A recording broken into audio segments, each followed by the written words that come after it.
नमस्कार नमस्कार रसिक श्रोते हो. आज आपण ऐकणार आहोत आजची रात्र उलटू दे. लेखक नारायण धारप. कथासंग्रह मैफल. तर ऐकूया आजची रात्र उलटू दे.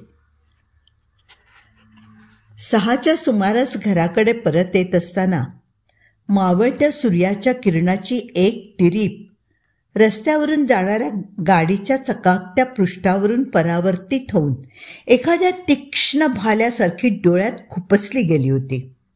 मेंदूत अशी काही विलक्षण सणक उठली होती.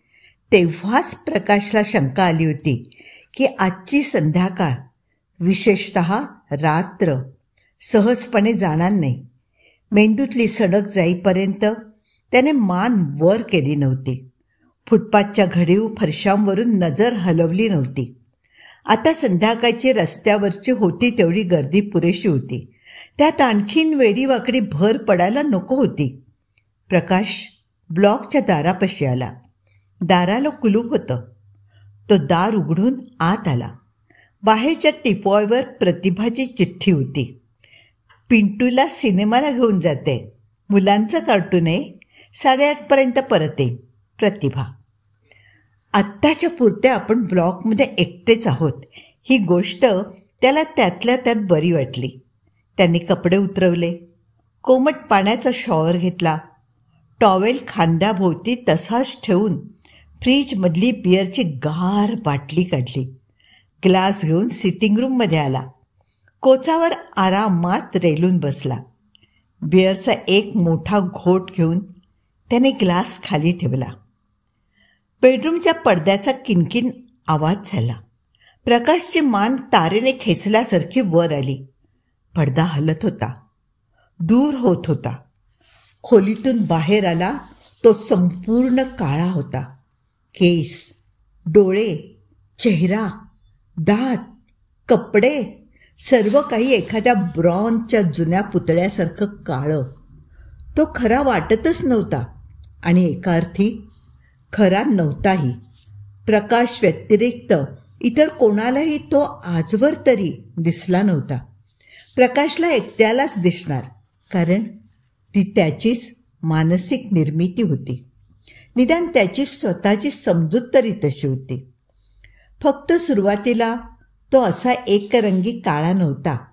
जरासे पिकलेले केस, जरासे भुरे डोळे, गडद गव्हाळी रंग, जरासे अजागळ कपडे. आता ते सर्व गेलं होतं. रंग झडत गेले होते. काळं किटण चढलं होतं. ओळख पुसली जात होती. म्हणजे तसा तो ओळखीचा कधीच नव्हता, पण परिचित झाला होता. काही खऱ्या, काही काल्पनिक व्यक्तींच्या छटा मिसळून तो उभा राहिला होता. बॉक्सरने शरीरातला उन्माद, राग काढण्यासाठी पंचिंग बॅग वापरावी तसा प्रकाश अभावितपणे त्याचा उपयोग करत होता. पण त्याच्यात बदल होत गेला होता. आधीची त्याची तटस्थ निष्क्रियता गेली होती. तो सवालाला जवाब, प्रश्नाला उत्तर, टोल्याला प्रतिटोला द्यायला लागला होता. जणू प्रकाशने मनातला विषारी भाग बाहेर फेकला होता. तो रुजला होता. त्याला धुमारे फुटत होते. एक दोनदा तो एकटा आला नव्हता. एकदा त्याच्याबरोबर एक जख्खड, काळ्या दातांची, पिचपिच्या लाल डोळ्यांची, वाखाच्या केसांची, चिरक्या आवाजाची म्हातारी होती. एकदा एक जवळजवळ विवस्त्र, भरल्या टंच शरीराची, मादक आव्हानाच्या नजरेची, रगल आवाजाची तरुणी होती. त्याच्याच मनाच्या गाभ्यातून आली असली पाहिजे. कदाचित एकदा आपण होऊन वाट करून दिली. मनाच्या तळाचा तो दरवाजा जरासा उघडला की हवं त्यांना आणि नको त्यांनाही वरच्या दुनियेमध्ये वाट मिळत असावी. पण हे कोणत्या भीतीचे, कोणत्या वासनेचे संकेत होते? तो काळा माणूस त्याच्या घोगऱ्या आवाजात बोलायला लागला. प्रकाश, मागच्या खेपेला मी सुचवलं होतं. चुप. माझ्या परवानगीशिवाय बोलायचं नाही. तू माझा गुलाम आहेस. मी तुझा निर्माता धनी आहे. विसरू नकोस. त्याने तुला समाधान मिळत असेल तर स्वतःशी तसं खुशाल समजून चल.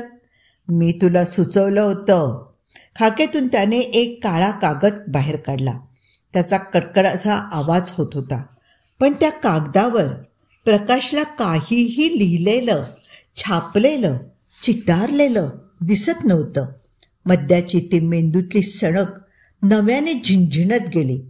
प्रकाशने एक हात सरळ त्या काळ्या माणसाकडे केला. नजर जळजळीत होती. आवाजात संताप होता. मला काही ऐकायचं नाही. सूचना नकोत. काहीही नको. तू जा. नाहीस हो. आत्ताच्या आत्ता. या क्षणी जा. जा जा जा. तो काळा आकार एकदम सावलीसारखा सपाट झाला. घड्याघड्याने मुडपत खाली आला. खालच्या मोझॅकमध्ये जिरून गेला. हुश करत प्रकाशने मान मागे टेकवली.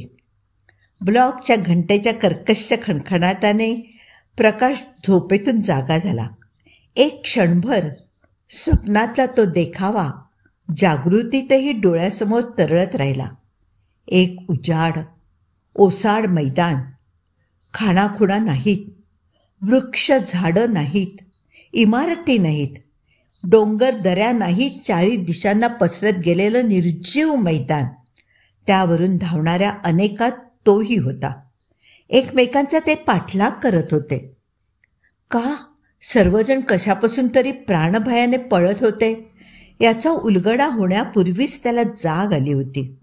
किंवा स्वप्नात त्याला ते माहीत असेल, पण ते तो आत्ता विसरून गेला असेल. अवेळी आणि अंधारात जाग आल्याने क्षणभर सारं जग विस्कटल्यासारखं वाटत होतं.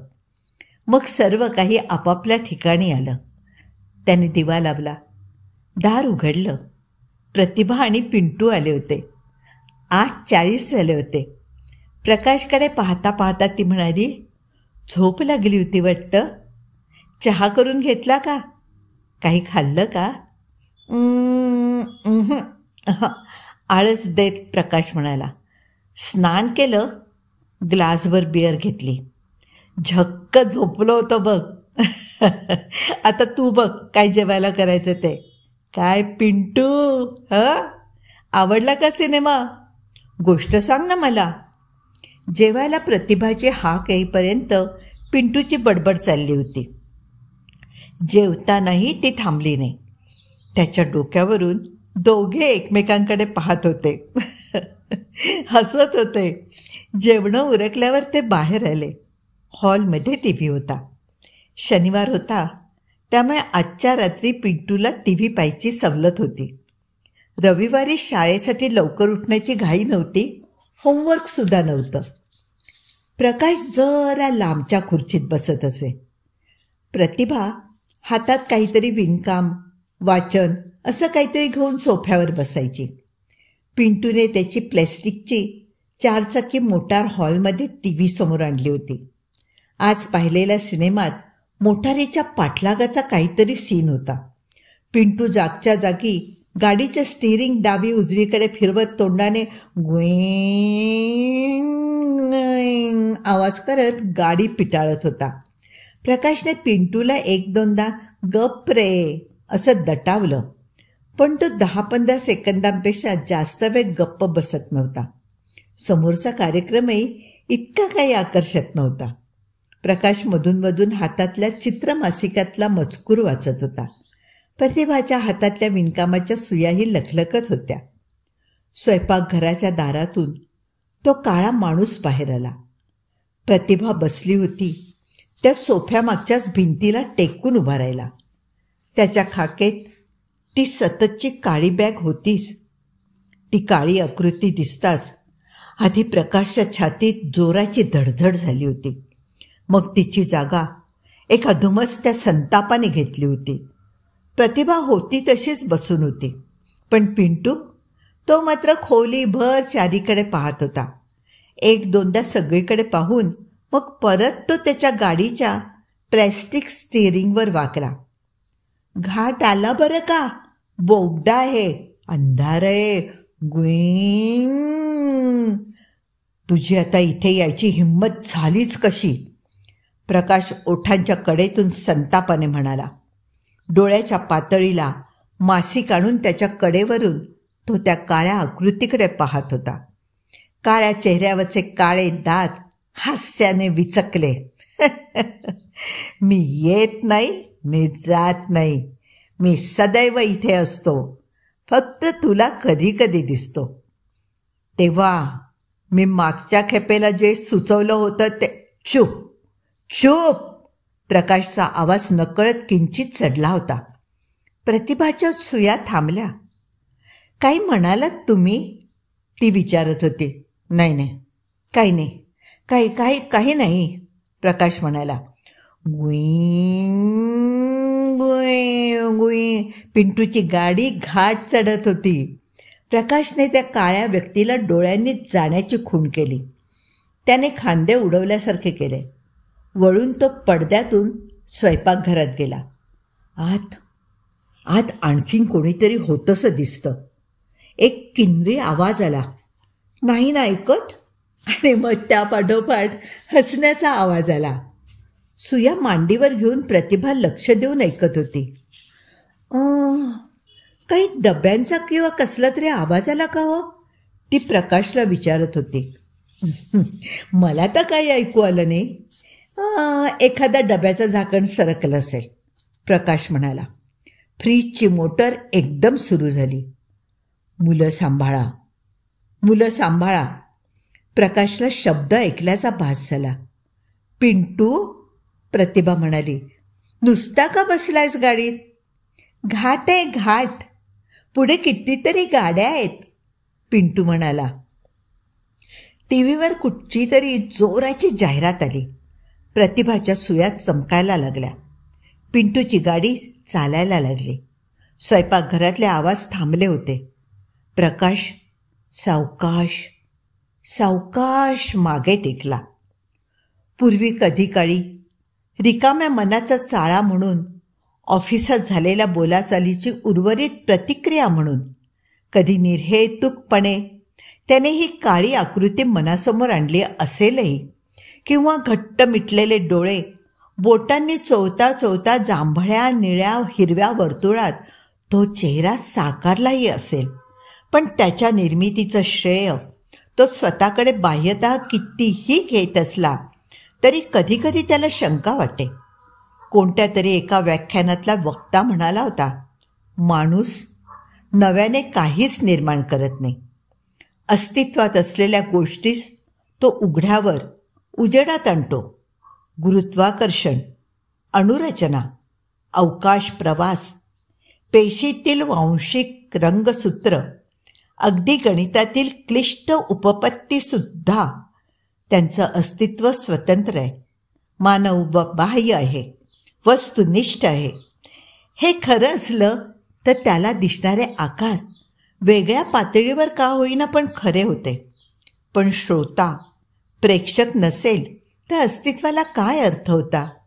निर्जन किनाऱ्यावरचा अतिसुंदर सूर्यास्त, निबिड अरण्यात एकाकी फुललेला पुष्पवृक्ष, ओसाड माळरानावर ओघळणारा पौर्णिमेचा चंद्रप्रकाश.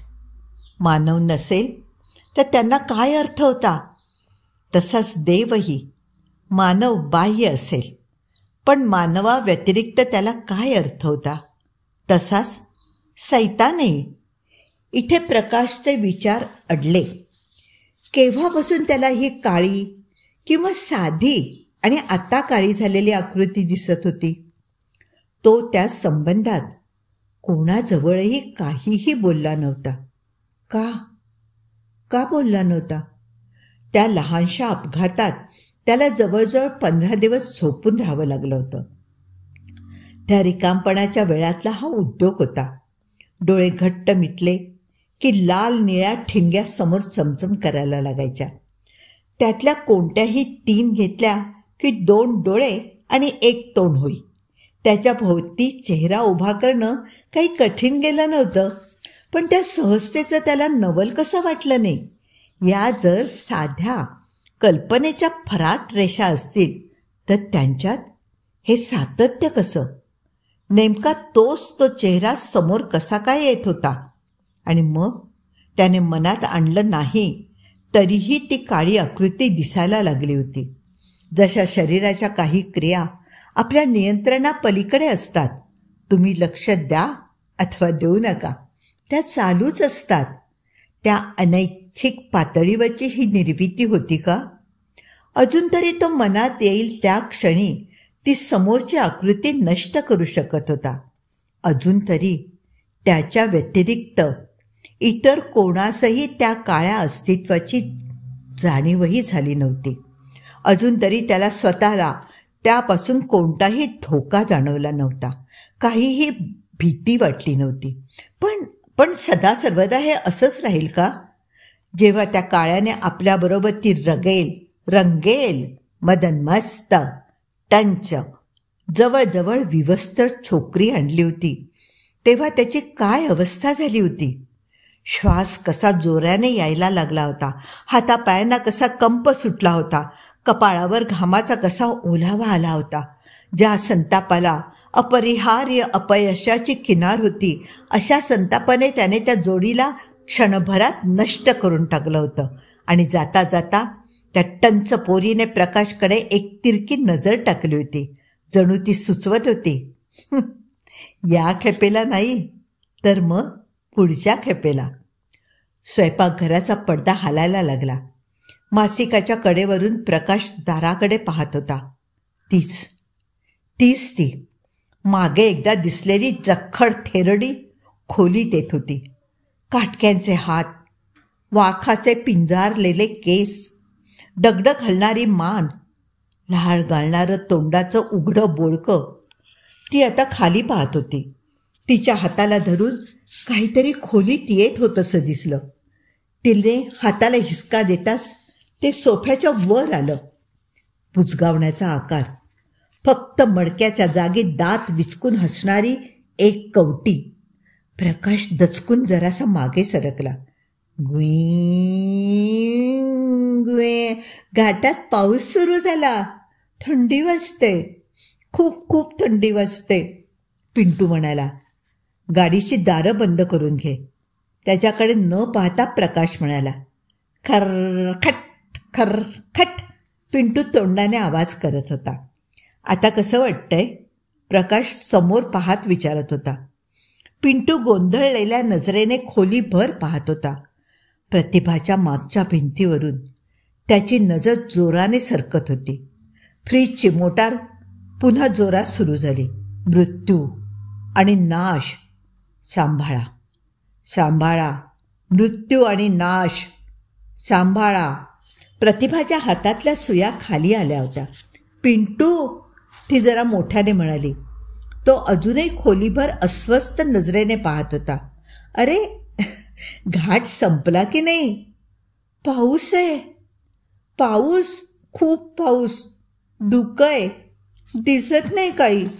हातातलं चाक डावी उजवीकडे फिरवत तो जरा दबक्या आवाजात म्हणाला. अहो, जरा त्याच्याकडे पाहता का? प्रतिभा म्हणाली आणि थांबली. सर्वच हालचाल थांबली. टीव्हीवरचं चित्रसुद्धा फ्रीज केल्यासारखं स्थिर झालं. पंखा एकाएकी होता त्या अवस्थेत थांबला. त्याचा वेग कमी झाला नाही, त्याची अवस्था कोठली. सोफ्यामागून थेरडी बाहेर आली. तिच्या मागोमाग खालच्या काठीवर डोलत डोलत ते बुजगावणंही खोलीत आलं. थेरडी प्रकाशासमोर उभी होती. काटक्यांचे हात कमरेवर होते. काटकीची मान पुढे वाकली होती. डोळे म्हणजे गढूळ पाण्याचे भोवरे होते. पण मध्यावर आणि मागे लाल भडक ठिणगी होती. प्रकाशला आता प्रथमच जराशी भीती जाणवत होती. तो सोफ्यातच जरा मागे सरला. प्रतिभा आणि पिंटू, पंखा आणि टीव्ही सर्व एकाच अवस्थेत गोठले होते.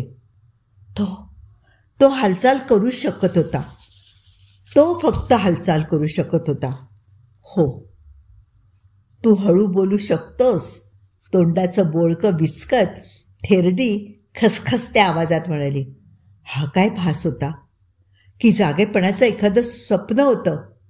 स्वयंपाकघराकडे मान वळवून ती थेरडी खसखसली. या रे, या आता.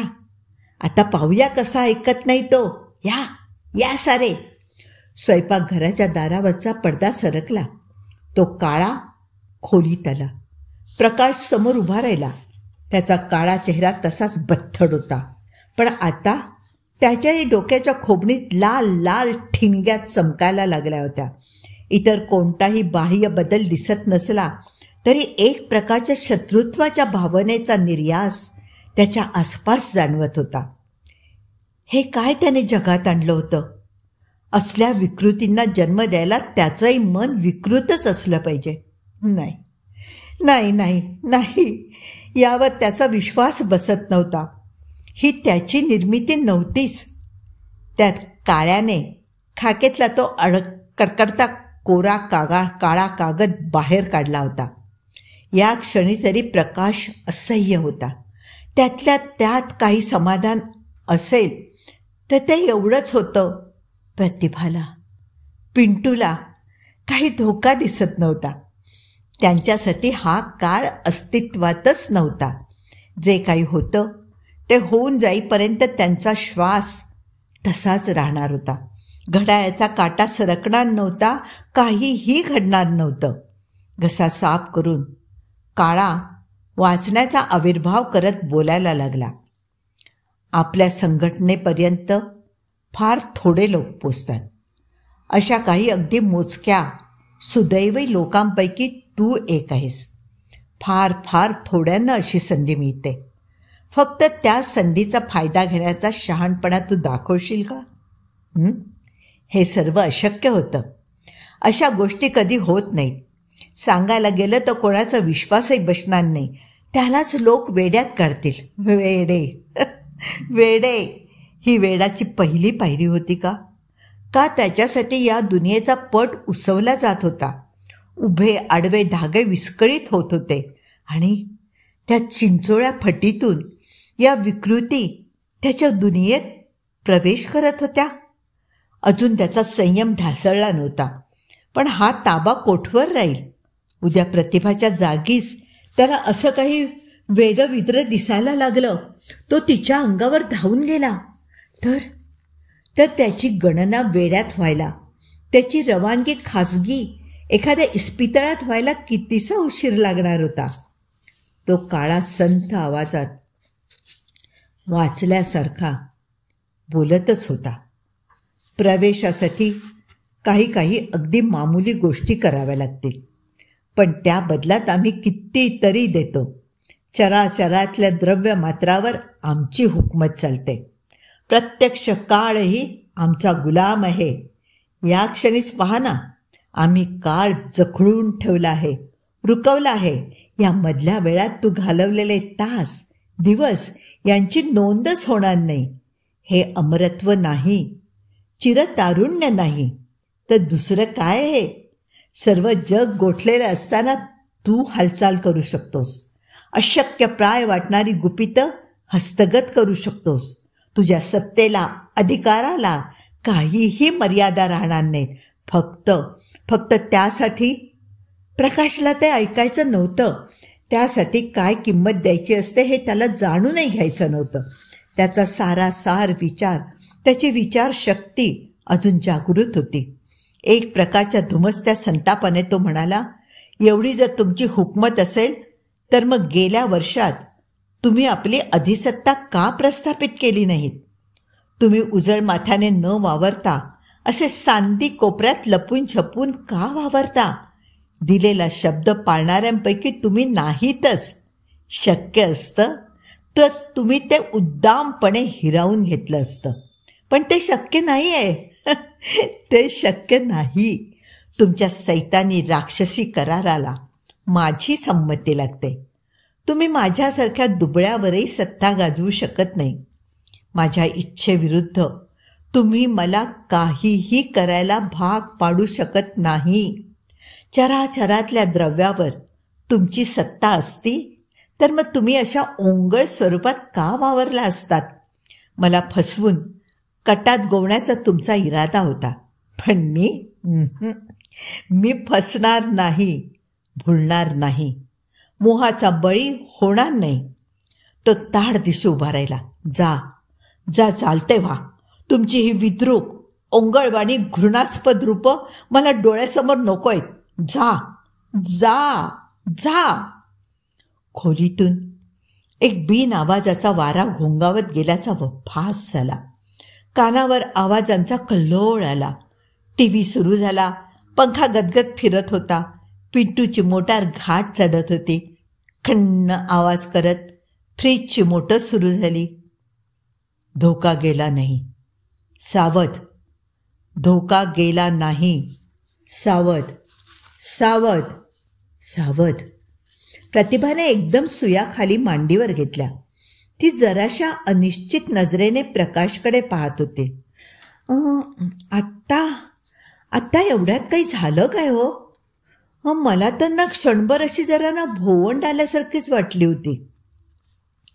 आता रिकाम्या झालेल्या खोलीवर नजर टाकत प्रकाश म्हणाला, आत्ता काही नाही ग, मला तर काहीच जाणवलं नाही. पण तुम्हाला घाम किती आलाय, चेहरा निथळतोय. अवेळी झोप, ग्लासभर बियर, सवय नसते ना अशी. तो हलक्या पंजाने चेहरा, मान, गळा, केस टिपत होता. यापुढे रात्र नेहमीसारखी जाणार होती का? प्रकाशला शंका वाटत होती. त्याचे सर्व स्नायू ताठ झाले होते. खोलीतलं वातावरण निवळलेलं नव्हतं. हवेत अदृश्य प्रवाह वाहत होते. अवकाशात शरीरावरचे केस शहारवून ताठ उभे करणारा विद्युतभार होता. नाही नाही नाही, रात्र इतकी सहजपणे उलटणार नव्हती. ती फ्रीजची मोटार यांत्रिक आवाजात धोक्याची सूचना देत होती. निदान सर्व द्रव्य संचावर त्यांची हुकमत नव्हती. काही त्यांच्या बाजूचे तर काही त्यांच्या विरुद्ध होते. त्याच्या आसपास मदत होती. फक्त त्याला ते हस्तगत करण्याची किमया जमायला हवी होती. तो काळा, ती थेरडी, ते बुजगावणं, यांना सैतानी म्हटलं तर विरुद्ध बाजू दैवी होती. काळ्याविरुद्ध पांढरं होतं, वाईटाविरुद्ध चांगलं होतं, पापाविरुद्ध पुण्य होतं. एकाच नाण्याच्या दोन बाजू होत्या. कदाचित एकाशिवाय दुसऱ्याला अर्थ नसेल. कदाचित एकाशिवाय दुसऱ्याचं अस्तित्वच अशक्य असेल. त्याच्या या सोफा चेअरमध्ये अगदी त्याला खेटून दाटीवाटीने ती केव्हा येऊन बसली त्याला कळलंच नव्हतं. पातळसर बनियनमधून तिची मुलायम त्वचा जाणवत होती. तिच्या आसपास एक मादक सुगंध दरवळत होता, ओळखू न येणारा, पण मनावर विलक्षण मोहिनी घालणारा. त्याच्या गळ्याभोवती तिचा हात होता आणि त्या सूचक स्पर्शाने सर्व काया पेटून उठली होती. मगाशी तिने एक सूचक आव्हान दिलं होतं. आता नाही, पण पुन्हा केव्हा तरी ते तिने खरं करून दाखवलं होतं. प्रतिभाला, पिंटूला काही दिसणार नाही, पण त्याची तगमग, त्याची उलाढाल कशी लपवणार? कारण या शेवटच्या पातळीवर जिथे विचारांना जागा नव्हती, जिथे फक्त विकारांनाच अर्थ होता, तिथे त्याचा विरोध ढासळला तर? रस्त्यावरून जाताना अनेक लावण्यवती स्त्रियांच्या देहावरून त्याची नजर फिरली होती. कदाचित स्त्रियाही मैदानी मर्दानी पुरुषांवरून नजरा फिरवत असतील. त्याला त्यात काहीच गैर वाटत नव्हतं, कारण ते नैसर्गिकच होतं. ती गंमत होती, मनाचा चाळा होता. त्यातून कोणालाही काही इजा होणार नव्हती, कोणाचंही नुकसान होणार नव्हतं. पण ही जवळीक, या रेशमी मुलायम उबदार सुगंधित शरीराचा उत्तेजक उन्मादक स्पर्श, यात जर तो हरवून गेला तर मग काय होईल त्याचं? आणि प्रतिभा आणि पिंटू? हिच्या इतकी प्रतिभा सुंदर नसेल, पण तिने तिचं सर्वस्व त्याला दिलं होतं, कशाचीही अपेक्षा न करता. या उलट शेजारची ही कामिनी, ही तर त्याला भुलवायला, फसवायला आली होती. आता ती सुंदर रंगेल दिसत होती खरी, पण फटी कोपऱ्यातून अंधारातून वावरणारे हे नकली मायावी आकार, कुणास ठाऊक तिथे प्रत्यक्षात काय असेल ते. त्या विचाराबरोबर त्याच्या शरीरात चढलेला मदनज्वर ओसरायला लागला. तिच्या स्पर्शात आता ती मोहिनी राहिली नव्हती. तो तिच्याकडे शांत नजरेने पाहू शकत होता. तो तिच्या ओठांच्या कडेतून हलकेच सांगू शकत होता, तू आता जा, मी फसणार नाही, भुलणार नाही, तू जा, तू आता जा. त्याच्या खुर्चीत तो एकटाच होता. वरवर पाहता ही एक साधी सामान्य रोजच्यासारखी रात्र आणि बैठक वाटत होती. पिंटूची गाडी चालली होती. प्रतिभाच्या सुया चमचमत होत्या. टीव्हीवरच्या सिरियलमधली पात्र त्यांच्या भूमिकांतून यांत्रिकपणे जात होते. पण प्रकाश या साधेपणाने फसत नव्हता. अजून रात्र उलटायची होती. एकदा सुरुवातीस त्यांनी अमरत्वाचं आमिष दाखवलं होतं. सत्तेचा, संपत्तीचा सोनेरी फास टाकला होता. मग दुसऱ्यांदा त्यांनी ते मादक सौंदर्यवती पाठवून त्याला विषय वासनेत गुंतवण्याचा प्रयत्न केला होता. दोन्ही प्रयत्न फसले होते. त्याचं शरीर आणि मन दोन्ही शाबूत होतं. पण ते थांबणार नाही. ते त्यांचे प्रयत्न सोडणार नाहीत. त्यांची खात्री होती. त्यांचा हल्ला कोणत्या दिशेने येईल, कोणत्या स्वरूपात येईल, काहीही कल्पना नव्हती. क्षण आणि क्षण त्याला सावध राहायलाच हवं होतं. पण तरीही तो मनातल्या मनात राहून राहून नवल करत होता. त्यांनी त्याची निवड का करावी? तो त्यांच्या हल्ल्याचं लक्ष का व्हावा? त्याच्यात असं काय विशेष होतं की त्यासाठी त्यांनी एवढा आटापिटा करावा? वाघांच्या जंगलात गेलं तर वाघांचा हल्ला अपेक्षित होता, मान्य. तो असा एखाद्या निषिद्ध प्रदेशात शिरला होता का? त्याने अशी एखादी लक्ष्मण रेषा ओलांडली होती का? कधी काळी या प्रश्नांची उत्तरं मिळतील याची त्याला आशाच नव्हती. आत्ताच्या क्षणीचं कर्तव्य, त्याचा स्वतःचा बचाव, त्याचं शरीर, त्याचं मन, त्याचं शहाणपण, त्याची मानवता, या साऱ्याचा बचाव. खोली एकाएकी जाणवण्या इतकी गार पडली होती. फ्रीजची मोटार कट्ट आवाज करून सुरू झाली. सावध, सावध, सावध, सावध. खोलीतल्या प्रकाशात एक धुसरपणा आला होता. डॅडी, पिंटूचा आवाज आला. गाडीचे ब्रेक लागत नाही आहेत डॅडी. डॅडी, गाडी थांबत नाही डॅडी. ते खोलीत सर्वत्र आले होते. खिडक्यांपाशी उभे होते, दारातून उभे होते. आता अजस्त्र झालेलं कवटीच्या डोक्याचं ते बुजगावणं खोलीच्या मध्यभागी डोलत होतं. गाडी गिअरमध्ये टाक, आधी दुसरा, मग पहिला. गाडी थांबू देऊ नकोस. प्रकाशला आवाज चढवावा लागला होता. आवाजही प्रकाशसारखा धुसर पोकळीत शोषला जात होता. खर्र खट, खर्र खर खट खट. पिंटू गिअर टाकत होता. खोलीत अंधार पसरत होता. काही भाग एव्हानाच दिसेनासा झाला होता, एखाद्या जुन्या अस्पष्ट फोटोग्राफसारखा. कवटी हलत होती. विचकलेले दात हसत होते. डोळ्यांच्या रिकाम्या खोबणीत मागे खोलवर लाल ठिणग्या होत्या. तू कोण आहेस आमच्या विरुद्ध उभा राहणारा? कोण आहेस तू? कवटी मृत्यूच्या गार, खसखसत्या, बधीर करणाऱ्या आवाजात बोलत होती. चिमटीत किडा मुंगी चिरडावी तसा मी तुम्हाला चिरडून टाकेन. बोल बोल, तयार होतोस का चिरडू तुझ्या पोरट्याला? बुजगावण्याचा एक हात लांब होत होत पिंटूपर्यंत पोचला.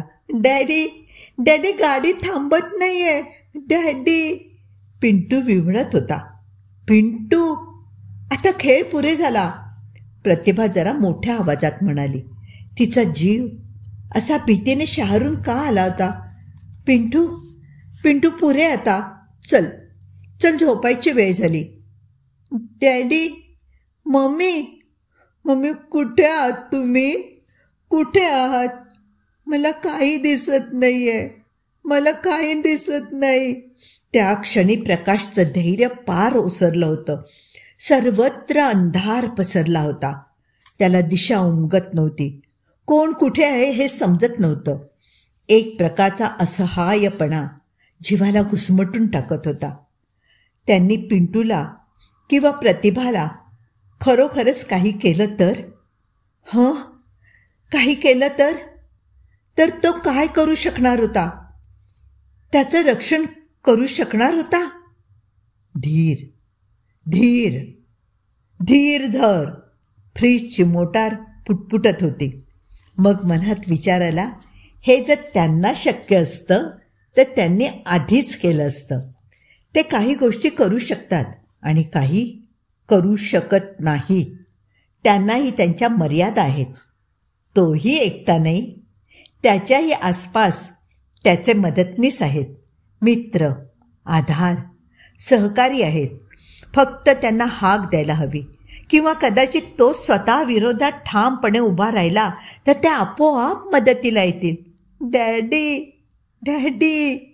पिंटूचा आवाज क्षीण वाटत होता.